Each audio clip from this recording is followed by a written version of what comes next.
Assalamualaikum warahmatullahi wabarakatuh. Waalaikumsalam warahmatullahi wabarakatuh. Alhamdulillah wassalatu wassalamu ala Rasulillah wa ala alihi wa sahbihi wa man wala.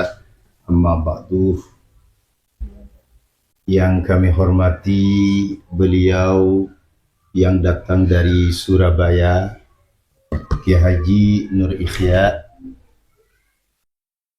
Kami ucapkan ahlan wa sahlan bihudurikum. Muqaddim kamil ihtirami wa khafawati wa takrimi ilaikum.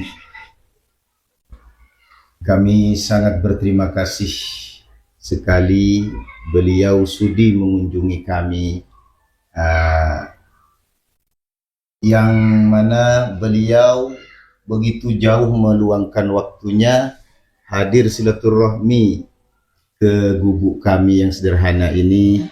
Semoga beliau selalu dilindungi oleh Allah. Amin, amin. Dan semoga perjalanan beliau selamat sampai tujuan nanti. Amin. Dan juga pada intinya kami di sini ingin banyak mengambil informasi dari beliau, karena beliau ini sungguhnya banyak mengumpulkan data-data, baik data kejadian dari kaum sebelah yang banyak menyimpang dari tatanan syariat yang kita anut bersama. Maka kami nanti insya Allah akan berdiskusi dengan beliau tentang khurafat, karena beliau telah menulis ini buku tentang khurafat Ba'alawi. Nah, di sini insya Allah teman-teman semuanya akan mengetahui sedikit tentang ulasan di dalam buku khurafat ini. Nggih, Yai? Insyaallah. Nggih, dan matur nuwun Yai, dan kami persilahkan kepada beliau untuk memberikan sambutan awal, dan juga nanti disertai oleh Kiai Haji Ja'far Shadiq. Terima kasih. Assalamualaikum warahmatullahi wabarakatuh. Bismillah, alhamdulillah, wassalatu wassalamu ala rasulillah Sayyidina Muhammad ibn Abdillah wa ala alihi wa sahbihi mawala. Qala Allah Ta'ala fi kitabil karim, a'udzu billahi minasyaitonir rajim, bismillahirrahmanirrahim. Qul hal yastawil ladzina ya'lamuna wal ladzina la ya'lamun, innama yatadhakkaru ulul albab. Wa qala Rasulullah sallallahu alaihi wasallam, man yuridillahu bihi khairan yufaqihuhu fid-din. Amma ba'd. Para alim, para sepuh yang ada di Madura, khususnya seluruh ulama, juga umarok yang ada di Indonesia pada umumnya, alhamdulillah, biiznillah kami bisa sowan silaturahmi di pondok pesantren yang istimewa ini, pondok pesantren Salafus Sholeh yang diasuh oleh beliau Namo Kiai Abdul Walid Syahuri. Begitu juga kami didampingi oleh Sholeh Ibnu Sholeh, beliau Kiai Haji Ja'far Shadiq, alumni dari pondok pesantren Timur Tengah dari Sayyid Muhammad bin Alwi Al-Maliki. Alhamdulillah kami bisa silaturahmi dan bertemu dengan dua sosok istimewa yang kami analogikan seperti Trunojoyonya Nusantara dalam hal spiritual, yang berani memperjuangkan kebenaran. Di Madura ini kami baru menemukan dua sosok yang istimewa ini, dan insya Allah kedepannya sesuai dengan permintaan pertimbangan dari kawan-kawan semua yang dari Madura atau luar Madura, dari Jawa, dari Kalimantan, dari mana saja yang mau menitipkan putra putrinya untuk dididik menjadi orang-orang yang berguna untuk nusa bangsa dan agamanya, ya di pondok pesantren Abu Samsudin Prang Batok Batu Ambar yang diasuh oleh beliau Namo Kiai Haji Ja'far Shadiq. Itu juga di Salafus Sholeh yang diasuh oleh beliau Romo Yai Abdul Ghalib Syahuri. Kami akan selalu istiqomah untuk menyampaikan ini karena demi generasi bangsa yang akan datang nanti. Jangan sampai kita menitipkan putra putri di tempat yang salah. Saya tidak menafikan yang lain, tapi intinya mari kita titipkan amanah putra putri kita di tempat yang hasanah. Insya Allah seperti itu, dan di antara niat kami dari Surabaya ke sini adalah untuk meminta nasihat dari beliau berdua dalam rangka perjuangan menyampaikan secercah kebenaran. Nasihat apapun akan kami terima, bahkan dimarahi pun saya ikhlas menerimanya. Dan diantaranya adalah bahwa kami juga mohon bantuan kepada beliau berdua untuk turut serta dakwah memasarkan buku kami, ya bukan buku saya sendiri ya, buku kita bersama sebenarnya. Antara kami dengan Gus Aziz Zazuli dan kawan-kawan kami, alhamdulillah ini kami berikan kepada beliau Romo Yai Ja'far Shothiq, dan insya Allah yang berikutnya kepada beliau Romo Yai Abdul Ghalib Syahuri. Isinya apakah berisi fitnah, adu domba, atau iri dengki? Isinya enggak. Justru kami ingin mencerdaskan anak bangsa. Jika 2,5 juta penduduk di Pulau Garam Madura, yang khususnya di Pulau Madura ya, belum lagi 6 juta yang di luar Madura, megang buku ini semua, Pak, insya Allah selesai, habis sudah, tanpa kendala dalam perjuangan kita, insya Allah seperti itu. Karena dimulai dari orang-orang yang luar biasa, yang jelas nasabnya, jelas sanad keilmuannya, seperti beliau-beliau. Bukan berarti saya yang pro dengan beliau berdua terus menyandungnya, yang lain tidak, ya enggak begitunya. Kami tetap objektif ya, jadi ya salah ya salah. Begitu juga saya kalau salah ya jangan sampai sungkan, iwo pekiwo, wah bolo dewi gak dieling, enggak. Kalau saya salah, saya tetap mohon diluruskan, karena kami adalah manusia biasa, makhluk khotok wan nisyan. Tidak ada manusia yang sempurna. Manusia tidak ada yang sempurna, berarti jika berbohong dengan sengaja itu yang tidak boleh, atau membodohi umat dengan cara yang disengaja itu yang haram hukumnya. Oleh sebab itu jika ada kekhilafan, kekeliruan, mohon saling mengingatkan, mohon ingatkan kami. Nanti jika Pak Yai berdua membaca buku kami, ada yang perlu disempurnakan atau lakukan editing, akan kami lakukan, Pak, insya Allah dengan berbagai macam pertimbangan. Untuk mukadimahnya mungkin seperti itu, dan nanti pertemuan kita bertiga ini sesuai dengan seperti alir mengalir saja. Jadi natural saja. Temanya terserah Romo Yai, saling memberi dan menerima informasi. Akan kembalikan ke Yai Abdul Ghalib Syahuri. Baik saudaraku, selanjutnya satu patah kata dari beliau, mungkin dipersilahkan. Terima kasih atas waktunya. Alhamdulillah siang yang cerah dan barokah ini kami ada tamu kehormatan saudara kami dari para pejuang kebenaran. Ya, Sama-sama ya. Pejuang kebenaran itu memang pahit. Oleh karena itu kulil haqqo walau kana murran. Seandainya tidak pahit, tidak akan ada jauh seperti itu. Bukan hanya kami, dulu guru kami pun Sayyid Muhammad bin Alawi Al-Maliki Al-Hasabi, sejarahnya di dalam menyampaikan kebenaran di tanah suci Mekah, karena waktu itu raja yang berkuasa dakwahnya Wahabi. Jadi maulid itu sulit sekali diadakan di Mekah. Tapi beliau terus berjuang dengan adik beliau ya, guru saya juga Sayyid Abbas bin Alawi Al-Maliki Al-Hasabi.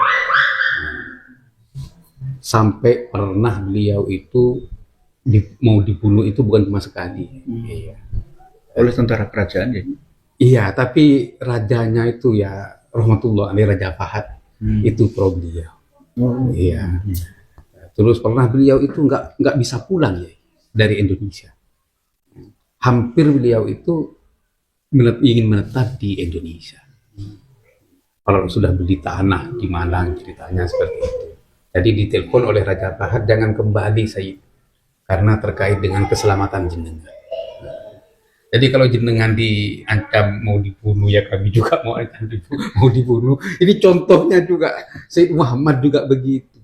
Dan contoh yang lebih mendalam dan mendasar ialah baginda Nabi besar Muhammad SAW yang mau dibunuh di Mekah. Akhirnya Sayyidina Ali yang menggantikan. Ternyata iya, setelah dibuka ternyata bukan baginda Nabi. Nah, jadi hal seperti ini teman-teman ya, di dalam perjuangan kebenaran ini bukan hal yang baru. Jadi pendahulu kami, bahkan junjungan kami ini baginda Nabi juga mau dibunuh dan diusir. Kalau beliau cuma dipersekusi misalnya. Kalau baginda Nabi diusir ya. Mekah ini bumi yang paling aku cintai. Seandainya kaum kami, umat kami ini tidak mengeluarkan, beliau juga tidak akan keluar. Iya. Tapi Jadi, bukan keluarnya ke Hadramaut. bukan bukan ke Tarim, tapi ke Madinatul Rasul. Nah, ada anggapan begitu. Begitu teman-teman ini. Terus kenapa kami ini memperjuangkan kebenaran? Bukan, katanya beliau, bukan atas dasar dengki, bukan atas dasar benci, bukan.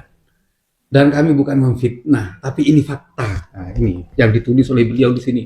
Saya tadi baca daftar isinya ya. Sudah baca daftar isinya karena kami juga pernah menulis tapi sedikit tipis kan. Nah, beliau tebal seperti ini.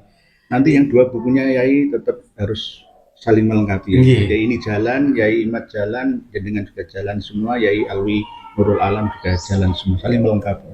Ya, di buku saya itu ya kenapa tipis? Karena itu tidak ada rencana sebenarnya. Oke. Iya. Kami kan hanya rencananya itu dengan beliau dan dengan Gus Hasan dulu ingin menjawab buku keabsahan Nasabah Alawi. Tapi pengalaman kami di sini ya, kalau bicara nasab itu, wah jangan ngurusin nasab orang kan begitu, jawabannya seperti itu. Nah, kami mengejar khurafat itu ya setelah debat di Maktab Daimi yang dihadiri oleh guru Gembul itu. Ternyata Bahar bin Semit besoknya itu mengkonfirmasi bahwa apa yang disampaikan oleh semua Habib itu sudah sesuai dengan ajaran mereka. Waduh, kata saya ya, kalau memang ini sesuai dengan ajaran mereka, berarti ajaran mereka sesat dong. Iya, makanya saya kejar, akhirnya saya menyempatkan diri untuk menulis buku-buku hurufan itu untuk memberitahukan kepada umat bahwa ini adalah ajaran sesat. Tidak ada dalam Ahlus Sunnah wal Jamaah itu memperbolehkan mengaku Allah cuma di mereka. Terus tidak ada dalam ajaran Ahlus Sunnah wal Jamaah itu suruh nyemek payudara di jalan, nggak ada. Cuma di ajaran mereka. Ini sesat. Tidak ada dalam Ahlus Sunnah wal Jamaah itu remas-remas kemaluan orang, tidak ada. Dengan alasan barokah ya tidak ada. Cuma di ajaran mereka. Nah, oleh karena itu kami sekarang ini berjuang menyuarakan kebenaran itu dengan fakta, bukan katanya ini berdasarkan fakta semua ya ini. Berdasarkan literatur keilmuan yang dipelintir. Ini begini ya ini. Alasannya dulu. Kenapa saya itu dulu mendalami sejarah. Dulu itu di pondoknya Syed Muhammad bin Ali Al-Maliki ya. Ketika Syed Muhammad itu musafir atau ketika liburan, itu santri-santri itu diajak nonton video. Nah, videonya itu masih kaset dulu, bukan CD, karena dulu masih kaset. Iya. Di era 90-an kan dia. Iya. Nah, terus tapi beliau itu menyetelkan video itu adalah video-video sejarah ya. Seperti berdirinya Daulah Abbasiyah, terus peristiwa-peristiwa di masa Bani Umayyah, terus berdirinya Daulah Fatimiyah lah di sini ya. Kok saya tertarik ada Daulah Fatimiyah yang mengeklaim bahwa dirinya itu adalah keturunan baginda Nabi besar Muhammad SAW. Sekilas Sayyid itu menyampaikan kepada kami santri-santrinya itu, ini bukan dari keturunan baginda Nabi. Nah, karena itu saya berpikir, kok ada ya orang berani mengaku atau mengeklaim anak cucu baginda Nabi kalau memang bukan dari baginda Nabi. Oleh karena itu kami beli kitab Al-Bidayah wan Nihayah, Syiar A'lamin Nubala, ingin mengetahui tentang siapakah sebenarnya dinasti Fatimiyah itu ya. Nah, semakin membaca ternyata semakin banyak informasi-informasi yang kami angkat. Nah, oleh karena itu kami banyak baca sejarah, akhirnya kami banyak mengetahui tentang cerita-cerita dan perjuangan-perjuangan para pendahulu kita dan para salaf-salaf kita, bagaimana mempertahankan agama Allah ini dari tangan-tangan orang yang ingin memelintir.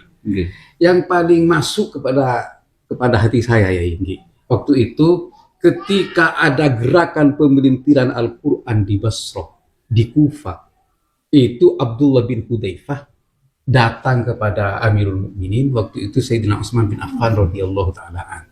Ya Amirul Mukminin fi harokah, katanya. Ini ada gerakan-gerakan untuk pemelintiran Al-Quran. Awalnya saya masa iya ya, apa gunanya memelintir Al-Quran? Apa? Oh, ternyata sudah terjadi di umat-umat sebelumnya. Ketika Taurat dipelintir, ketika Injil dipelintir, ini sekarang giliran Al-Quran targetnya untuk dipelintir. Nah, terus ternyata Sayyidina Utsman ini, karena Sayyidina Utsman ini bukan seperti Sayyidina Umar, keras dan tegas. Iya, hilim Sayyidina Utsman ini. Akhirnya Sayyidina Utsman nunggu 3 tahun untuk menyatukan Al-Quran dari pertama kali yang diusulkan. Alaika bihim ya Amirul Mukminin, alaika bihim ya Amirul Mukminin. Itu yang disampaikan oleh Abdullah bin Hudzaifah. Nah, terus kemudian ternyata itu digagalkan oleh Sayyidina Utsman, tapi Sayyidina Utsman karena mungkin ya bukan politisi murni ya, tidak mengantisipasi perkembangan gejolak di dalam menggagalkan gerakan mereka itu.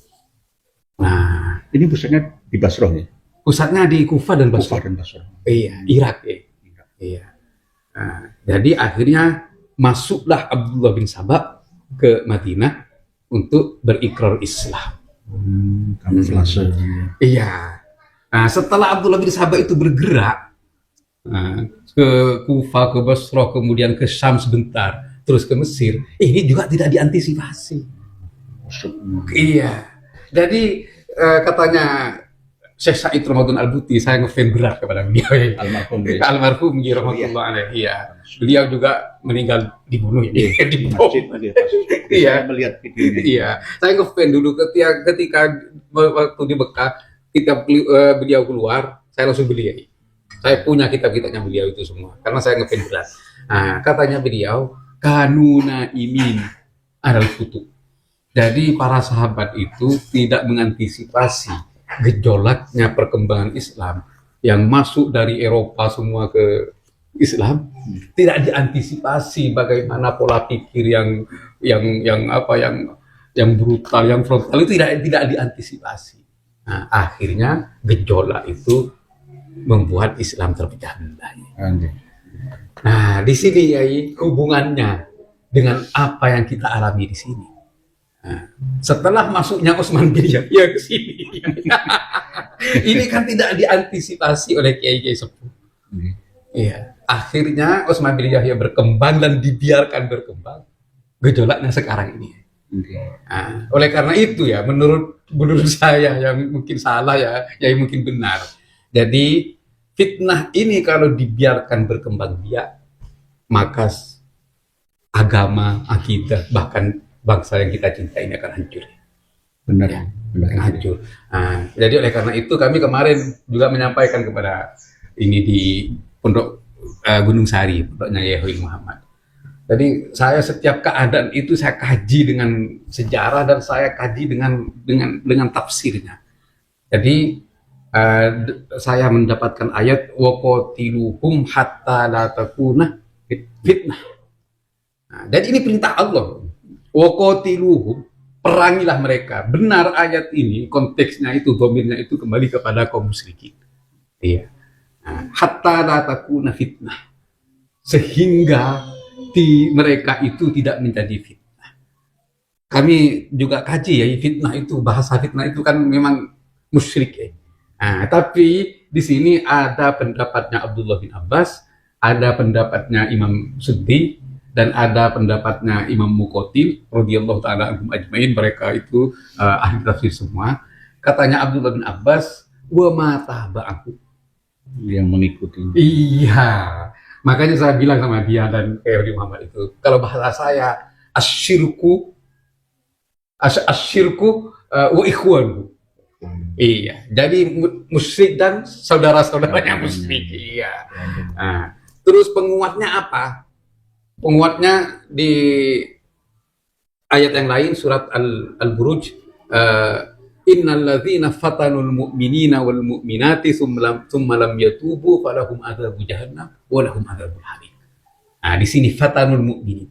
Ini penguatnya, taksisul ayat bil ayat. Nah, kalau ini adalah fitnah. Nah, sekarang gerakan kaum Ba'alawi di bawah bimbingan Utsman bin Yahya ini di sini fitnah bagi kaum muslimin dengan hurufat-hurufat mereka dan dengan klaim ketersambungan nasab mereka yang disalahgunakan. Cucu Nabi, saya cucu Nabi, darah Nabi mengalir, itu disalahgunakan. Oleh karena itu kami perangi ya. Kami dengan beliau dan Kiai Imad dan Gus Aziz Dusuli ini berperang bukan berdasarkan benci dan dengki, tidak. Akan tetapi sesuai dengan perintah Allah Subhanahu wa taala, wa qatiluhum hatta la takuna fitnah. Perangilah mereka sehingga mereka itu tidak lagi menjadi fitnah di bumi Nusantara ini. Seandainya mereka tidak mengakui cucu Nabi dan mereka tidak menyebarkan hurufat-hurufat kakek moyangnya, kami akan diam. Saya sampaikan kepada teman-teman saya yang dari Habib itu, coba kalian jangan menyebarkan hurufat-hurufat kakek moyang mereka, atau kalau mau mereka jenengan itu melakukan pernyataan kalau hurufat-hurufat kakek moyang kalian itu adalah sesat, maka saya akan diam. Nah, gitu kan ya. Tapi nggak mungkin mereka lakukannya. Nggak mungkin, karena memang ini adalah agama mereka dan akidah mereka. Begitu ya, dan keyakinan mereka. Mereka tidak akan rela melepaskan keyakinan kakek moyangnya itu karena ini adalah titisan. Begitu ya ini. Dan akan membela 1001 macam pembelaannya, pembenaran dengan cara mereka disampaikan pada umat Islam, jamaahnya, santrinya, semuanya. Enggih. Baik saudaraku, kami akan membahas tentang hurufat ini. Sungguhnya sangat perlu hurufat ini, karena kalau kita mengkaji nasab mereka yang memang itu jauh dari kata benar, kata makbul pun itu tidak bisa ya, karena dalam data mereka sendiri itu banyak terdapat ilah qadihah jarihah.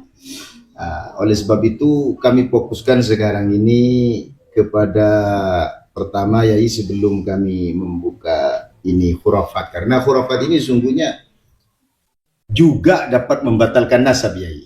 Kalau kita merujuk kepada Syiar A'lamin Nubala yang diterangkan oleh Imam Az-Zahabi di juz 3 halaman 9, ada yang halaman 5, itu mengatakan bahwa nasab yang ditetapkan bi aqwalin khurafiyah fahada laysa bimusbitin abada. Nasab-nasab yang ditetapkan melalui khurafat itu tidak bisa ditetapkan, karena apa? Nanti ini kethikohannya, kalau kita berbicara khutun nasab ini tidak ada dari Bahlawi, ini masih di bawah ya. Ini bukan 550 tahun. Lebih dari itu. Kalau kita pakai pendekatan ruk'ah, catatan, ruk'ahnya itu yang paling tua dari kaum habaib itu ya Al-Burqatul Musyikoh. Di Al-Burqatul Musyikoh pun ternyata di sana banyak sekali hurufat yang dicantumkan. Sehingga kalau ini dijadikan dasar untuk pengisbatan sebuah nasab sebagai informasi pertama dari nasabnya kaum habaib, ya tidak usah pakai metode ilmu nasab, metode hurufahnya yang sini saja sudah batal, karena rukanya tidak sahihah. begitu. Terus kalau kita membicarakan membedah semua ini, dikatakan ini ngerasani nggak ada kerjaan, Adu domba. terus adu domba. Ini apa bedanya dengan ulama jarh wa ta'dil? Dulu itu ada seorang yang bernama Abu Turab An-Nakhsyabi. Itu di saat Imam Ahmad ibn Hanbal membahas tentang hada ulama fiqah, hada ulama kadzab, hada ulama dhaif, hada yang namanya Abu Turab ini kan orang sufi ya. Bilang sama yang namanya Imam Ahmad ibn Hanbal, la taghtabil ulama. Jangan kamu ngerasani ulama. Apa bilangnya beliau Imam Ahmad ibn Hanbal? Ternyata beliau mengatakan, waihak ya Abu Turab, celaka kamu Abu Turab. Hada nasihatun, ini nasihat. Walaysa hada bighibah. Ini bukan ghibah. Jadi kami ini membahas khurafat, nasab mereka, tentang sejarah. Siapa itu Utsman bin Yahya, yang terus banyak kenil-kenil yang lain ya, kami banyak datanya. Itu sungguhnya ya bukan ngerasani. Kami ini membicarakan hak. Kalau membicarakan hak itu bagian dari nasihat, kan begitu. Oleh sebab itu kami pertama kali ya, karena banyak di media informasi sekarang ini mengatakan bahwa katanya Ki Hasyim Asy'ari ini mendapatkan sanad ilmu katanya ya dari Muhammad Al-Habsyi, Husain Al-Habsyi. Ini yang dari Imam Nawawi ya, Muharrar Madhab. Terus di sana ada kata-kata Sayyid, beliau mengatakan Sayyid Husain Al-Habsyi. Kadang-kadang ini oleh para orang yang tidak meneliti tentang kajian kaidah ilmu nasab, ini dianggap mengisbat nasab ya, begitu. Padahal Sayyid itu tidak melulu digunakan untuk keturunan baginda Nabi. Banyak orang yang bergelar Sayyid, kalau di Arab itu Sidi. Itu semua dipanggil Sidi. Bahkan di Rasail fi Ilmil Ansab telah jelas di halaman 34 bahwa yang namanya Al-Ansab lil Bashar kal asanid lil khabar. Jadi sekedar menyebutkan Sayyid itu la ibrata bilaqabi sayyidin aw syarifin ila akhirih ma lam yakun nasab sahihan. Itu tak jadi acuan, tidak dianggap bahwa gelar Sayyid itu baru dikatakan isbat. Tidak, itu hanyalah untuk memuliakan guru, kadang yang untuk penghormatan kepada tokoh bisa saja. Imam Ghazali juga disebut Sayyid oleh Hadratus Syekh. Seperti Imam Ghazali. Panggilan penghormatan. Pertanyaan kami gini ya. Raden itu kan bagian dari penghormatan. Pertanyaan kami, sanad Ki Hasyim Asy'ari ke Imam Nawawi Muharrar Madhab ini yang melalui Husain Al-Habsyi, ini kok nyampenya 8 generasi ini gimana ya? Karena begini, Ibnu Hajar Al-Haytami itu sanadnya ke Imam Nawawi ini 8 juga, sedangkan yang namanya Ki Hasyim Asy'ari ke Ibnu Hajar itu 12 ya. Ini gimana menurut jenengan ini?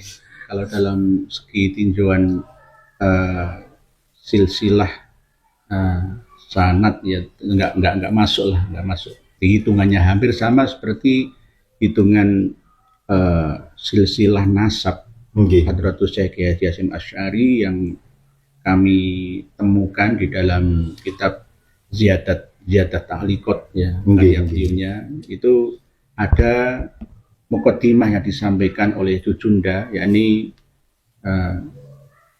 dari Gus Islam Khatib, itu cucu dari Sibet ya, pihak perempuan putrinya, yakni Hajah Khadijah, putrinya Hadratus Syekh Ki Hasyim Asy'ari, yang memberikan kata pengantar bahwa Ki Hasyim Asy'ari itu keturunan yang kelima dari Sultan Hadiwijoyo, Joko Tingkir. Joko Tingkir. Ini jelas nggak masuk akal. Jadi kitab Ziyadah Taliqat itu pun kalau menurut saya ya, secara analisa yang kami temukan di dalamnya itu tidak murni karya dari Hadratus Syekh. Karena ada kesalahan di mukadimah pengantarnya juga. Nggak mungkin selama hampir 400 tahun itu cuma 5 generasi yang tercatat leluhurnya Hadratus Syekh Muhammad Hashim bin Yai Asy'ari bin Yai Abdul Halim bin Pangeran Benowo. Pangeran Benowo bin Joko Tingkir. Padahal Joko Tingkir itu hidup muasir sezaman dengan Mbah Sunan Ngambel, Mbah Sunan Kudus ngalami zaman sebagian dari Wali Songo abad 15 Masehi itu. Ini aja sudah tidak masuk akal. Hampir sama seperti yang Pak Yai Walid sampaikan tadi. Kalau Ibnu Hajar Al-Haytami saja 8, kenapa sama seperti Yai Hasyim? Ya, Hasyim Asy'arinya ke Ibnu Hajarnya 12. Ini jelas nggak sesuai dan Nggak sesuai. Bahkan Nggak rasional ya. Gitu juga ketika kami teliti Habib Husain Al-Habsyi, setelahnya di atasnya itu ada Ismail bin Jarrah, itu nggak terkenal, majhul ya menurut saya. Terus Ismail bin Jarrah itu mendapatkan hadis Imam Muslim dari Syekh Abdul Ghani An-Nabulsi dari Nablus. Padahal jaraknya terlalu jauh. Bagaimana dari Syekh Abdul Ghani An-Nabulsi ke Ismail bin Jarrah ke Husain Al-Habsyi lalu ke Hadratus Syekh Kiai Haji Hasyim Asy'ari yang wafat abad 20 Masehi 1947.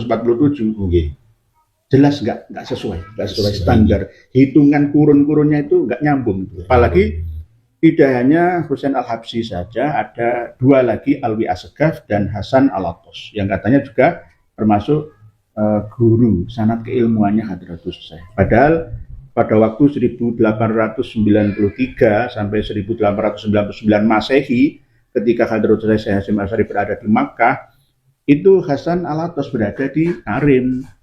Tidak ketemu lah, ketemunya kapan? Atau mungkin simai ya, atau mungkin hanya sekedar wasiati atau apa ya, wallahu alam. Tetapi intinya semua itu kami mentahkan dengan 3 lembar sanad ijazah riwayah hadis Al-Muwatta, hadis Sahih Bukhari Muslim, hadis Sahih Sahih Muslim, Sahih Bukhari.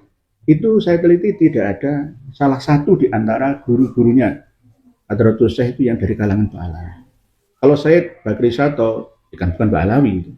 Toh misalkan kalau kita teliti ke yang Anatul Talibin, kenapa Sayyid Bakri Sato juga mengakui Abdul bin Ali Al-Khaddad, itu urusan lain. Nanti supaya tidak melebar akan kami bahas pada pertemuan yang akan datang. Jadi intinya yang Pak Yai Abdul Ghalib Syahri sampaikan, jumlah sanad keilmuan dari guru ke guru, an kolak dan seterusnya itu enggak sesuai. Jadi itu kalau ditinjau dari mustalah hadis, itu mungkin ya barangkali karena mungkin terpengaruh dari gurunya atau penyampaian kepada Hadratus Syekh. Itu kalau distorsi dua di atas itu namanya kan muqdor. Wal muqdor la yuhtajju bihi. Tidak bisa buat hujah. Iya. Apalagi ada yang majhul. Apalagi ada yang majhul. Apakah sama dengan Amrojulin? Kalau memang itu ada salah satu riwayatnya Hadratus Syekh ada yang muqdor misalnya, apakah ini mempengaruhi terhadap kredibilitas beliau? Enggak. Cuma yang sanad ini yang tidak terima, yang lain yang sahih diterima. Ini yang salah kaprah kebanyakan kita ya. Kalau ada satu kesalahan, terus semuanya dianggap batal semua, enggak. Iya. Jadi kesimpulannya, saudaraku, sanad Kiai Hasyim Asy'ari yang melalui Husain Al-Habsyi itu sudah tidak rasional, karena ini nanti sama kedudukannya Kiai Hasyim Asy'ari masanya dengan Ibnu Hajar Al-Haytami. Nah, itu satu. Yang kedua, sanadnya itu ada yang majhulul aini ya, itu tidak terkenal. Tidak pernah dikenal, itu ada. Terus ini masih ada rentetan tahun yang tidak sesuai dengan orang mengambil ijazah pun tidak sesuai, nggak sesuai. Ya kesimpulannya kalau 8 itu sudah tidak sesuai semua ya. Karena ini mustahil sudah. Begitu ya, inggih. Jadi sanad Ki Hasyim Asy'ari yang melalui Husain Al-Habsyi ini tidak bisa dipertanggungjawabkan. Walaupun itu toh memang umpamanya ada, itu sudah tidak sahih, apalagi masuk kepada Hasan ini dhaif pun ini tidak rasional. Dimasukkan kepada dhaif saja ini tidak rasional karena sudah banyak membuang antara banyak orang di sini. Kalau memang 20, kalau melalui sanad dari Syekh Mahfud Tarmas itu ya, itu kan kalau ke Imam Nawawi 20. Ini kok 8 lah, ini sudah tidak rasional. Kalau merujuk kepada mustalahul hadis ini sudah al-jarhunya ini sudah qadhiyah ini. Jadi tolong jangan disalahpahami. Ketika kami menganggap sanad atau salah satu sanadnya Hadratus Syekh itu kurang sahih, berarti jangan disalahpahami kami ini sok alim atau merasa lebih alim dari Hadratus Syekh. Enggak, bukan begitu. Iya. Ini kan yang disalahpahami oleh Muhyiddin ya. Betul. Karena maksudnya begini. Sanad Ki Hasyim Asy'ari yang melalui yang ke Imam Nawawi syarh Muslim maksudnya itu tidak melulu melalui Husain Al-Habsyi. Banyak sanadnya yang lebih sahih. Kenapa kok mengambil yang itu? Yang ini yang maudhu ini. Kenapa kok nggak ngambil yang sahih saja? Itu yang 20 itu rasional dan bisa dipertanggungjawabkan, dan itu murid-muridnya juga melalui talaki ya. Ada yang talaki begitu. Kalau yang orangnya ada di Hadramaut, sedangkan Ki Hasyim Asy'arinya ada di Mekah, dulu itu nggak ada telepon ya, nggak ada.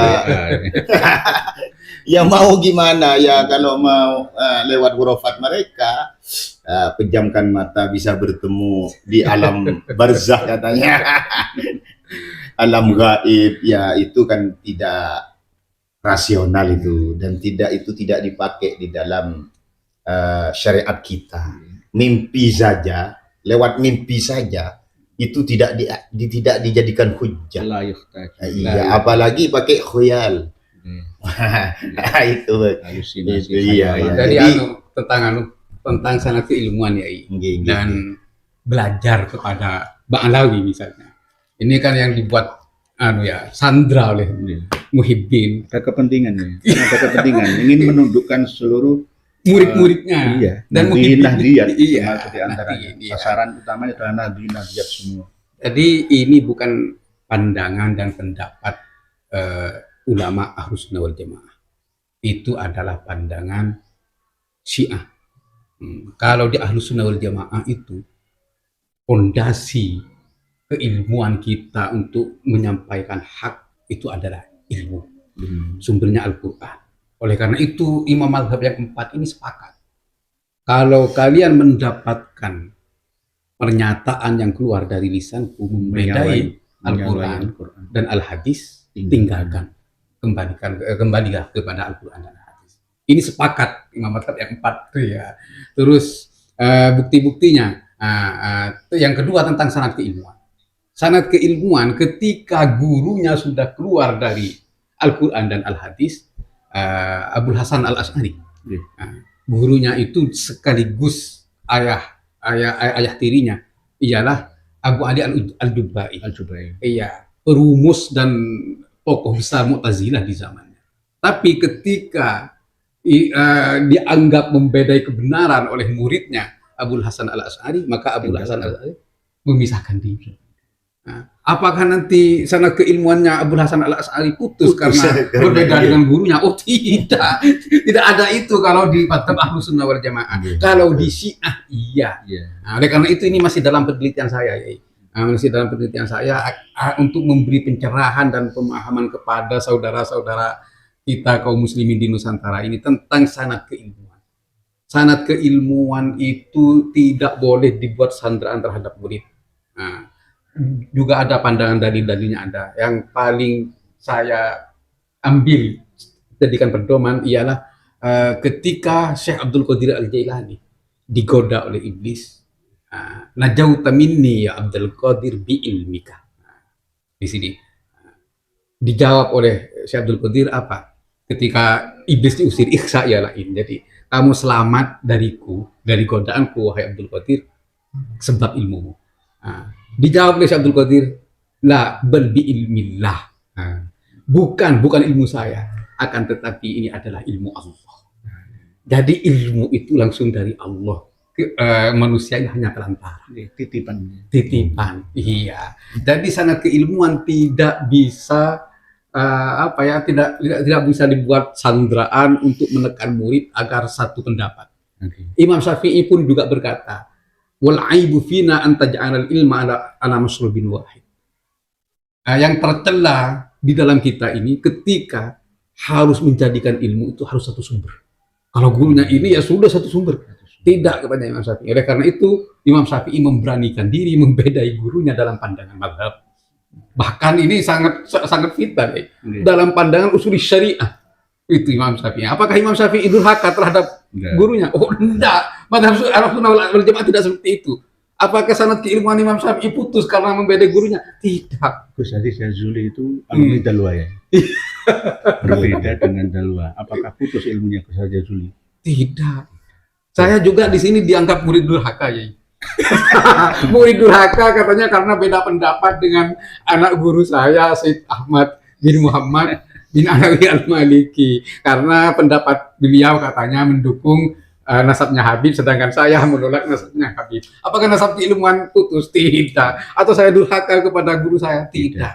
Justru katanya saya ya kemarin itu ada salah satu kiai di Bangkalan itu, saya katanya keluar dari manhaj guru saya. Saya jawab, yang keluar dari manhaj guru saya itu adalah Anda. Karena manhaj guru saya itu mempertahankan dan memperjuangkan akidah Ahlussunnah wal Jamaah. Sedangkan akidah Ba'alawi menurut khurafat-khurafatnya ini keluar dari mazhab Ahlussunnah wal Jamaah. Demi Allah ini keluar dari mazhab Ahlussunnah wal Jamaah. Coba carikan bukti dari tokoh-tokoh Ahlussunnah wal Jamaah yang menghalalkan nyemek-nyemek udara di jalan. Bahasanya beliau, saya akan taslim. Kalau ada dari tokoh Ahlussunnah wal Jamaah yang menghalalkan bahkan menganjurkan nyemek-nyemek payudara di jalan, saya akan tarik kembali. Bahasanya beliau begitu. Saya akan taubat. Apalagi beliau nanti paling gembira ini kalau dibolehkan. Tolong seluruh ulama, kiai, tokoh agama, tokoh masyarakat se-Indonesia dan bahkan seluruh dunia, mohon temukan kitab-kitab karya non Ba'alawi seperti apa yang tertulis dalam buku kami, membongkar ajaran khurafat Habaib Ba'alawi. Kalau ada, saya akan menyerah. Sudah, saya akan meninggalkan persaingan hidup tata hartawan, saya akan uzlah, saya ke Gunung Kawi sana atau Gunung Gigir, saya kalah sudah. Kalau ada dan tidak akan pernah ada. Tadi kitab apa yang disebut Lejenan tadi yang palsu katanya, yang ke Hadratus Syekh, masalah susunan nasab atau kitab. Iya. Di dalam kitab Ziyadah Ta'liqah itu sebenarnya kan menaklik Hadratus Syekh terhadap nazam karya dari seorang kiai ya, Abdullah dari Pasuruan. Dan di situ sengaja dicantumkan oleh sibetnya beliau, yakni Gus Isom Khadik, dalam rangkuman Irsyadus Sari ya, kitab-kitab karya Hadratus Syekh Kiai Hasyim Asy'ari itu, termasuk diantaranya adalah di muqaddimah beliau sudah salah dalam hal takrif mu'alif, yakni nasabnya Hadratus Syekh. Lalu di halaman 47-48 itu mencantumkan diantaranya waqala Imam Nawawi Syarhil Muslim, lalu malah menyimpang di situ mencantumkan dasanahu as-sayyidu Husainul Habsyiyu. Nah ini saya teliti ternyata tetap nggak nyambung. sampai Syekh Abdul Ghani An-Nablusi.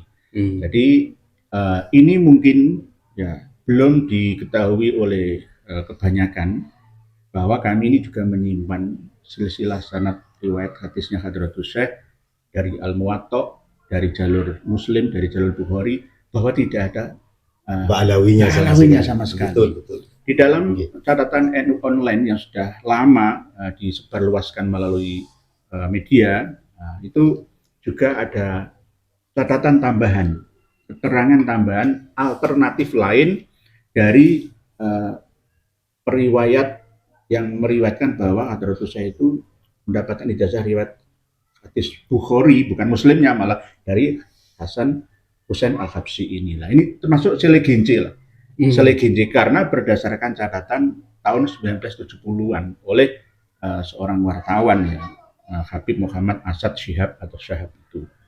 Lah kami dihujat mati-matian, nggak percaya sama Asad Syihab, padahal Asad Syihab itulah orang yang berjasa plus pahlawan nasional kita yang memberitakan proklamasi ke seluruh penjuru Timur Tengah dan dunia pada umumnya. Kenapa masih tidak percaya? Nggak masalah itunya. Ini masalah kepentingan kok. Kepentingan kedepannya, bahwa ternyata framing dan klaim-klaim sepihak itu tetap ada dari kalangan mereka, siapapun dia. Kalau dia berasal dari Pak Alawi itu pasti patut kita curigai.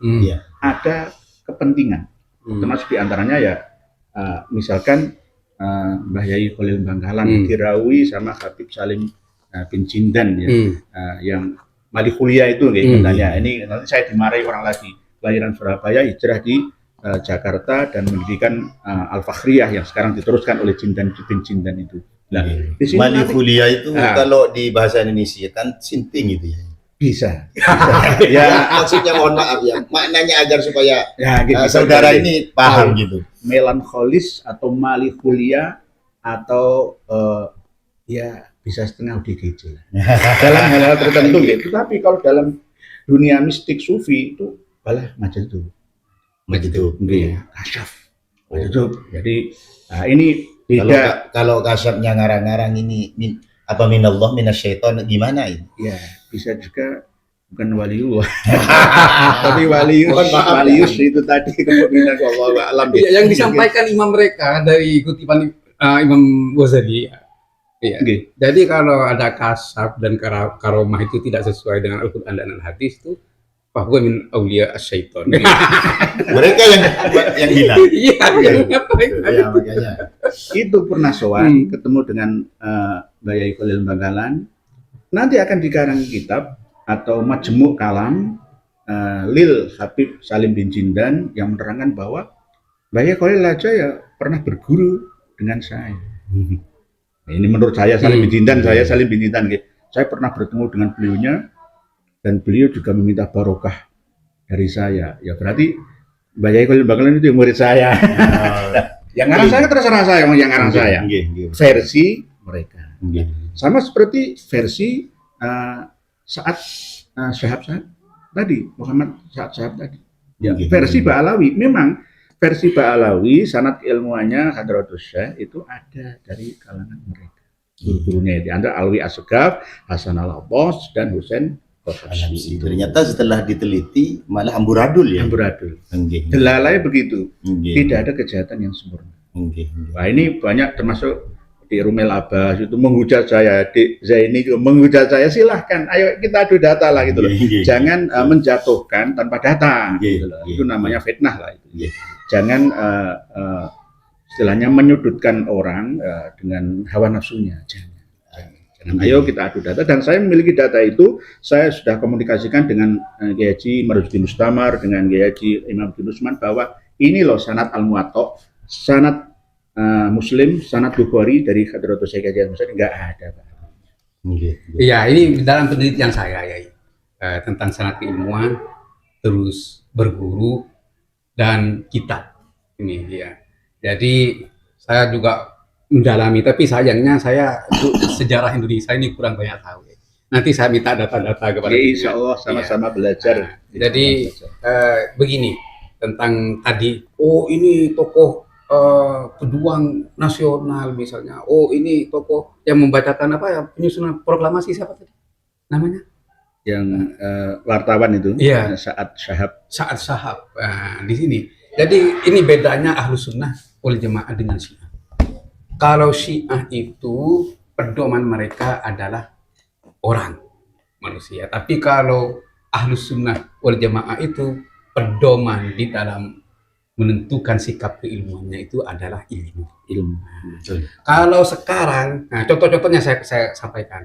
Misalnya pembunuh Sayyidina Utsman itu semua berada di pasukan Sayyidina Ali, termasuk Hakim bin Jabalah. Ini pembunuh Sayyidina Utsman, yang mengkudeta Sayyidina Utsman dan yang membunuh Sayyidina Utsman. Dan di Sayyidina Ali ini kelompok-kelompok Khawarij ini ada di Sayyidina Ali semua. Seperti yang tadi Habib siapa Salim yang ke Syekhona Khalil Bangkalan. Salim bin Jindan. Salim bin Jindan, ya. Seperti yang disampaikan oleh Nak Mail. Syekhona Khalil aja dikelilingi Habib. Bukan nama El itu masih dua pupu dengan jenengan. Oh. Tiga pupu. Dinda Mail gitu. Oh, Dinda Mail. Syekhona Khalil dikelilingi Habib. Masa Habibnya jelek? Begitu. Nah, di sini ini kan juga terjadi perdebatan panjang mulai dulu tentang pembunuh Sayyidina Utsman yang ada di kelompoknya Sayyidina Ali. Apakah karena semua pembunuh Sayyidina Utsman itu ada di sekelilingnya Sayyidina Ali, kami dipaksa untuk membenarkan mereka? Tidak. Iya. Ini yang pertama tentang sosok ya. Terus yang kedua, nah, kami ini beliau peneliti hebat ini memang ya. Kami juga meneliti. Penelitian keilmuan ini sering dibenturkan dengan ulama-ulama salaf ya. Nah, di sini teman-teman, kalau kita kembali kepada literatur keilmuan salaf itu, seandainya tidak ada penelitian, tidak akan ada kodifikasi hadis. Seandainya tidak ada kodifikasi hadis, maka tidak akan terbit Sahih Bukhari dan Sahih Muslim. Kalau mau dibenturkan Imam Bukhari dengan Imam Muslim, pasti akan berbenturan dengan ulama-ulama sebelumnya dari para perawi hadis. Nah, berarti Imam Bukhari ini menolak ulama-ulama sebelumnya, karena Imam Bukhari dalam penelitiannya sangat ketat. Oleh karena itu, oleh orang-orang Syiah, hadis Ghadir Hum, perpisahan Hum itu dianggap ini adalah intimidasi dari Ahlus Sunnah wal Jamaah terhadap Syiah, karena di hadis Ghadir Hum itu penyampaian tentang kepemimpinan Sayyidina Ali. Mangkuntu maulan fa aliyun maulah. Nah, dari sini saya sampaikan juga kepada dia, pada ponakan saya ini, ternyata khoda'una atau khoda'ukum ya jamaah, khoda'ukum ayyuhal muslimun. Mereka kita ini ditipu selama 200 tahun. Kita ini dipaksa mengikuti konsep dakwah mereka, yaitu asobiyah terhadap Hulu juga ya. Hulu kita ini. Jadi kalau yang menyampaikan misalnya sekelas, mohon maaf ya, Hadratus Syekh atau Syekh Imam Nawawi Al-Bantani, maka tidak akan pernah terbantahkan apapun yang disampaikan. Tidak, Islam tidak seperti itu. Ya, Islam tidak seperti itu. Bahkan kalau sekelas baginda Nabi besar Muhammad Sallallahu Alaihi Wasallam kadang-kadang dibantah oleh Sayyidina Umar. Kadang-kadang dibantah. Bahkan hadis yang paling masyhur itu hadis Raziyat al-Khamis. Iya, peristiwa di Kamis ini. Termasuk sholat tarawih itu juga kan ya? Iya, termasuk hijab ini. Iya, itu semua.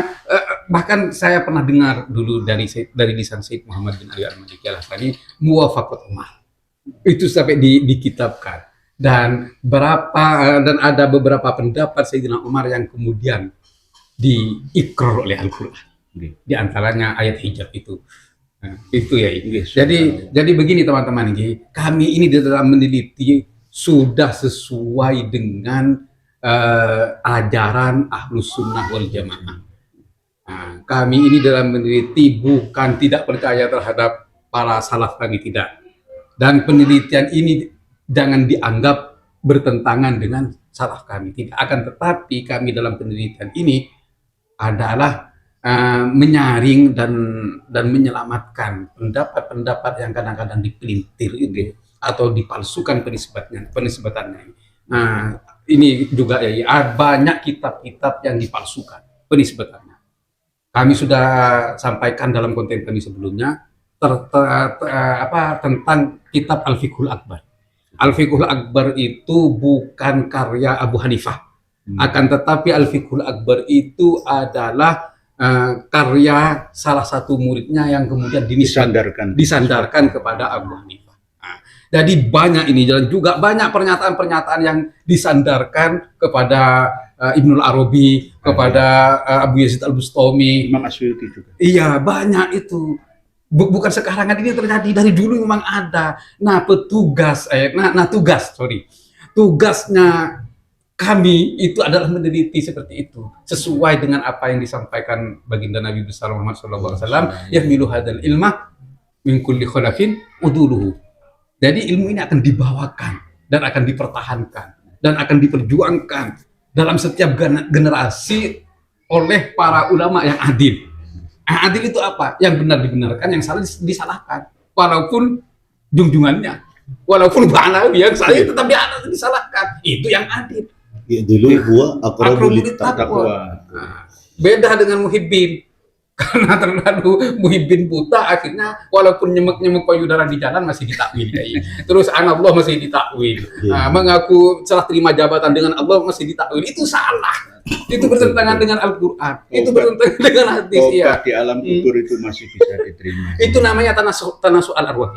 Nah, jadi ini juga kami dalami juga, kami teliti. Jadi begini teman-teman, apa yang kami perjuangkan itu bukan berdasarkan kedengkian dan kebencian, akan tetapi memperjuangkan ilmu Allah Subhanahu wa Ta'ala dari tangan-tangan yang tidak bertanggung jawab. Apa tugas kita sebagai peneliti? 3. Yanfauna anhu tahrifal walin wa intihadal mubtilin wa ta'wilal jahilin. Ini Takwil jahilin. Iya, takwil jahilin ini. Jadi Allah mesti ditakwili orang bodoh ya. Mengaku serah terima jabatan dengan Allah mesti ditakwili orang bodoh, mesti bodoh. Seandainya tahu ini apa Allah Subhanahu wa Ta'ala dengan tegas dan jelas dalam Al-Qur'an, walam yakun lahu syarikun fil mulki walam yakun lahu waliyyun minadh dhulli wa kabbirhu takbira. Iya, ini Ibnu Arabi ditentang dan bahkan dikafirkan oleh Al-Izz bin Abdus Salam, oleh Amirul Mukminin fi ilmil hadis. Ibnu Hajar Al-Asqalani, bukan Al-Haytami. Kalau Al-Haytami yang mendukung Ibnu Arabi. Jadi ini dikafirkan oleh Ibnu Daqiqil Id. Itu kenapa? Karena pernyataannya itu yang menentang Al-Quran, diantaranya menetapkan keselamatan Fir'aun. Nah, itu. Jadi kalau ada pernyataan yang menentang Al-Quran, siapapun dia. Padahal Ibnu Arabi itu kalau sama pengikutnya dianggap Syekhul Akbar, wal kibrit al-ahmar, wali besar, pemimpinnya orang wali. Tapi kalau sudah menentang Al-Quran, para ulama dulu tidak segan-segan mengkafirkannya. Iya. Takutnya lagi muridnya Ibnul Arabi ini yang berlebihan. Dan memasuk. Ini disampaikan oleh Abdul Wahab Asy-Sya'rani. Disampaikan di dalam membela Ibnu Arabi, bukan membela kesalahannya. Beliau itu para ulama, bukan membela kesalahannya, tapi membersihkan Ibnu Arabi ini dari pernyataan-pernyataan sesat yang dipalsukan kepada beliau. Oleh karena itu Abdul Wahab Asy-Sya'rani yang menyatakan inna affaqun minal Yaman yuqalu lahu Ibnul Khayyat. Jadi sekelompok dari Yaman ini, Yaman memang. Sorry Yaman ya. Jadi inna affaqun minal Yaman ya. Dikatakan namanya itu Ibnul Khayyat ini mengirim risalah kepada ulama-ulama di dunia dan dinisbatkan risalah itu kepada Ibnu Arabi. Ini pernyataan Ibnu Arabi. Iya. Penjelasan yang sangat luar biasa. Saya butuh waktu berjam dan berhari-hari untuk berjumpa dengan beliau-beliau yang, karena apa? Beliau berdua ini bukan seorang yang taklid buta atau makmum terhadap Kiai Imaduddin Usman saja atau terhadap saya, bukan. Beliau berdasarkan keilmuannya, kapasitasnya. Jadi nggak ngawur. Jadi Royai Jabar Sotik, Royai Abdul Ghani Masyauri ini tidak hanya ikut-ikutan wis ben terkenal atau mungkin wis taklid buta, makmum saja, enggak. Beliau berdasarkan penelitian sehingga menemukan satu formula dan menyimpulkan bahwa ternyata memang diperlukan abad kedua Nahdlatul Ulama ini untuk membersihkan ajaran Islam Ahlussunnah wal Jamaah di Indonesia dari khurafah-khurafah, dari takhayul-takhayul, dari kerusakan fasidah dalam dunia yang digelorakan oleh mereka-mereka musuh Islam itu. Dan alhamdulillah dapat keterangan yang sangat berharga dari beliaunya. Saya datang dari Surabaya ke Madura ini alhamdulillah mendapatkan oleh-oleh yang luar biasa, lebih berharga daripada emas dan selaka. Di antaranya beliau yang sudah sampaikan, beliau juga sampaikan wasiatnya kepada kami bahwa ternyata hidup ini tidak bisa diyakini kebenaran versi salafus soleh yang dulu, misalkan sama seperti yang Pak Yai Ja'far Shadiq sampaikan. Berarti jenengan nggak mengikuti kiai salaf dulu, menentang. Wong yu dulu sudah percaya husnudzon kepada habaib alamin. Kenapa Anda berbeda, menyalahi, menyelisih? Kenapa? Berarti Anda yang jauh dari kebenaran. Nah, misalkan tujuan seperti itu ternyata sudah beliau jelaskan tidak benar seperti. Justru panjenengan berbeda adalah menguatkan, bukan menyelisih, menjauhkan, bukan menguatkan dan meluruskan, karena Innallah yab'atsu li hadhil ummah ala rasulina di sanatin man yujaddidul hadinah, itu berlaku untuk semua orang. Di Madura mujaddidnya 2 orang mungkin ya, di Nusantara 2 orang, di dunia 2 orang, ya bisa juga. Jadi ini hal yang wajar yang dilakukan oleh ulama-ulama yang muktabar sejak dulu kala sampai sekarang. Terima kasih Yai atas petuah-petuahnya. Saya kembalikan kepada Romo Yai Abdul Walid. Oke. Terima kasih saudaraku. Buku ini menjelaskan tentang 455 hurufat dari referensi 159 kitab. Oh, 159 referensi kitab. Ini alhamdulillah. Kenapa kami tulis ini, kan kadang-kadang mereka itu beralasan begini ya. Ini kan yang nulis itu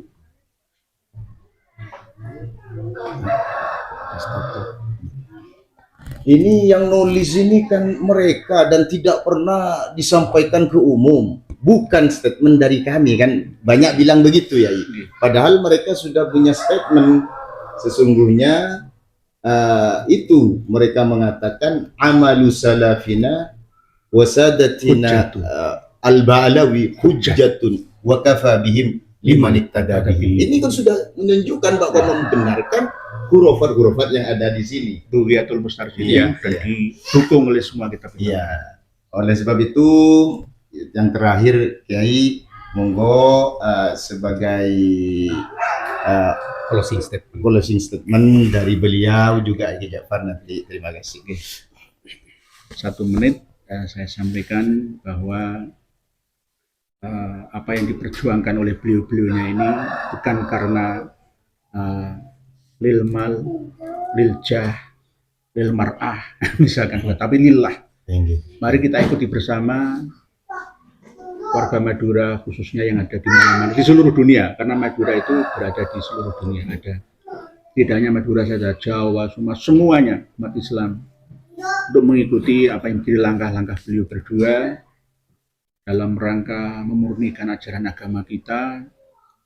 Dan sebenarnya 50% warga Madura khususnya itu sudah berada di belakang beliau berdua, tetapi karena ewoh pakewoh, gara-gara yai sepuh yang sungkan itu tadi, karena mungkin bantuan sosial atau hubungan apa dengan yang mukibin atau dengan habibnya sendiri. Jadi inilah yang perlu diperjuangkan kembali untuk menyadarkan saudara-saudari kita yang ada di sini dan di mana saja di Indonesia. Dan terima kasih Romo Yai muda berdua, tokoh yang luar biasa. Insya Allah tidak rugi kita mengikuti beliau berdua. Pondokkan putra putri panjenengan semua ke Ponpes Abu Samsuddin Batu Ambar, ke Salafus Soleh di Pamekasan sini juga sama. Dan di pondok-pondok lainnya yang mampu membawa amanah bahwa ternyata ilmu kita ini adalah titipan Allah Ta'ala, bukan milik saya, bukan milik Rai Yai Ja'far Shadiq, bukan milik Yai Khalid, bukan, tapi milik Allah Ta'ala. Kita ini harus menyampaikan. Toh seandainya saya punya santri dan santri itu melawan saya, ikhtilaf dengan saya, menyelisih saya, tapi santri saya ini berdasarkan Quran, hadis, ijma' qiyas yang lebih kuat hujahnya, saya boleh ditinggalkan dan saya rela. Betul. Saya rela untuk ditinggalkan dan disalahkan juga, dan jangan dianggap sebagai gurunya secara keilmuan, tapi secara orang tua anggaplah sebagai orang tua. Jadi beliau-beliau adalah orang yang terbuka, open-minded, orang yang senantiasa tidak menutup ya wawasannya dalam menerima masukan yang terbaru yang lebih baik dari sebelumnya. Mungkin demikian, Kiai. Oke, terima kasih. Seterusnya kami persilahkan kepada beliau. Baik, kami berpesan pada pemerintah Indonesia, jika masih sayang terhadap NKRI, tolong bersihkan Ba'anawi di jajaran pemerintah dan jangan terpengaruh terhadap bisikan-bisikan Ba'anawi, karena Ba'anawi ini adalah titisan dari Khawarij. Saya pastikan itu berdasarkan literatur keilmuan mereka dan akidah-akidah mereka, Minhajus Sawi seperti yang disampaikan oleh si Ustadz Haji Ubaidillah ini. Jadi mereka memang memiliki standar ganda baik dalam karakter maupun berakidah bahkan beragama. Di sisi lain so ketat dengan agama, tapi di sisi lain vulgar. Terus kepada para pemangku pondok pesantren atau pengurus besar organisasi, hati-hati, bersihkan organisasi, lebih khusus organisasi Nahdlatul Ulama dari Ba'anawi dan bisikan-bisikan Ba'anawi dan bahkan dari muhibbin-muhibbinnya. Setiap ada Ba'alawi di negara atau di organisasi, maka organisasi akan hancur terpecah belah. Faktanya Jatman sudah dipecah belah. Kenapa? Karena para pengurus Jatman dari dulu takut menghargai, menghormati, akhirnya Jatman dipecah belah. Relakah kalian semua ketika Jatman dipecah belah? Pasti satu kata tidak akan terjadi. Ya. Terus sekarang NU ini hampir dipecah belah melalui tangan jomusnya. Saya sampaikan nggak apa-apa, ya, untuk memberi peringatan. Ya. Jadi kalau ini masih dipelihara jongus-jongus ini di NU, nanti NU pasti akan dipecah belah. Nah, jadi benar apa yang disampaikan oleh Romo Kiai Haji Ma'ruf Amin, kalau NU sekarang berada dalam bahaya pecah belah. Iya memang, betul beliau. Karena beliau orang alim dan beliau itu cukup berpengalaman. Nah, jadi oleh karena itu bersihkan semua ini dari kaum Ba'anawi. Pedoman kami ketika dulu Sayyidina Muawiyah meminta kepemimpinan dari Sayyidina Hasan radhiyallahu ta'ala an, alasan Sayyidina Muawiyah, serahkan kepemimpinan itu kepadaku, maka aku akan membersihkan mereka-mereka dari jajaran khalifah dan dari pengurusan khalifah. Karena Sayyidina Muawiyah sayang terhadap kekhalifahan Islam. Jadi kepada jajaran pemerintah, kepada pengurus-pengurus pondok pesantren dan kepada pengurus-pengurus organisasi, bersihkan Nusantara, bersihkan pondok pesantren, bersihkan organisasi-organisasi ini dari mereka. Insya Allah Nusantara, NU dan organisasi-organisasi yang lain akan utuh dan bersatu. Jadi Pak Prabowo kalau memang sayang dengan NKRI, nah, buktinya ya, Bapak dulu 2019 terjadinya unjuk rasa berjilid-jilid. Mereka mengadu domba pemerintah dengan rakyatnya mengatasnamakan agama. Mereka selalu mengatasnamakan agama untuk mengadu domba. Sedang kami yang berjuang ini untuk menyelamatkan bangsa, untuk menyelamatkan umat dari mereka, dianggap kamilah yang mengadu domba. Kamilah yang memecah belah, padahal tidak. Yai, semua saya korbankan di 2019 ini di Nusantara. Sampai rumah tangga saya korbankan. Iya, sampai rumah tangga saya korbankan. Demi Nusantara, demi keutuhan NKRI. Oleh karena itu para kiai jangan dianggap sepele. Apa yang sudah terjadi kemarin di NU jangan dianggap sepele. Kalau ini dibiarkan, maka NU jangan diharap utuh. Jadi oleh karena itu Sayyidina Muawiyah memaksa kepada Sayyidina Hasan untuk memberikan kepemimpinan itu kepada beliau, dan terbukti beliau memerangi semua kelompok Khawarij itu, dan bahkan tidak satu pun tersisa dari pelopor-pelopor kudeta Sayyidina Utsman itu, semua dibunuh oleh Sayyidina Muawiyah radhiyallahu taala an. Nggih, begitu. Ya, terima kasih saudara dan pemirsa semuanya. Semoga wawasan kita semuanya ini bisa terarahkan kepada rasionalitas yang sempurna sehingga bisa membaca mana yang benar, mana yang salah. Begitu. Terima kasih Kiai atas kunjungannya, juga Ki Ja'far. Semoga beliau berdua dilindungi oleh Allah Subhanahu wa taala, diberi panjang umur, murah rezekinya, dilancarkan segala urusannya. Terima kasih dari kami. Wassalamualaikum warahmatullahi taala wabarakatuh. Waalaikumsalam warahmatullahi wabarakatuh.